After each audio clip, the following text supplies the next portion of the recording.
Maintenant, une entreprise montréalaise qui est spécialisée dans la décontamination de l'air, qui a mis au point un appareil qui pourrait être utilisé contre l'Ebola. Harold, on parle de cet appareil de décontamination qui pourrait le faire dans une pièce assez rapidement, celle qui était occupée par un patient malade. Harold, est-ce que vous m'entendez? Oui, bien Pierre, je me trouve dans une chambre d'hôpital. Je suis à Laval. C'est un appareil donc qui s'appelle Aseptix. Et oui, je vous entends très bien. Est-ce que vous m'entendez?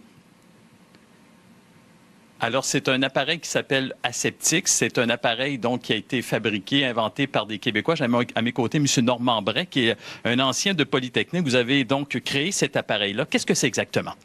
C'est un appareil à ultraviolet qui sert à stériliser les surfaces et l'air contenu dans une pièce.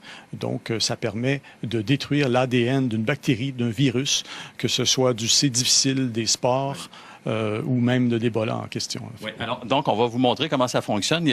On va partir des appareils. Habituellement, Pierre, si on était dans la pièce et qu'il y avait des vraies lampes ultraviolets, il faudrait se retirer. Mais là, ce ne sont pas des vraies lampes ultraviolets, donc ça détruit les virus. Vous en avez également pour les salles de bain. Là, vous n'avez pas encore vendu cet appareil-là, mais tantôt, j'ai parlé à un délégué du Mali qui était ici. Ça intéresse beaucoup aussi les Africains. Ça intéresse tout le monde partout. Les maladies ne connaissent pas de frontières.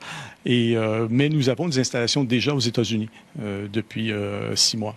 Ça peut détruire quoi? 100% des... Par exemple, si on a l'Ebola, on se retrouve dans une chambre comme ici, là, ça peut détruire jusqu'à combien de... En 10 minutes d'irradiation des surfaces avec un appareil comme ça, on obtient 99,9999. En désinfection, chacun sait que c'est un système logarithmique. Donc, si on arrive à tuer, par exemple, avoir une seule survivante sur 1 million de bactéries, c'est insuffisant pour infecter une personne. Ce serait bon également pour les hôpitaux québécois parce qu'il y a 80-90 000 personnes qui entrent dans les hôpitaux chaque année, qui ont des maladies nosocomiales, puis qu'il y en a 1000 qui en décèdent. Ce serait peut-être intéressant.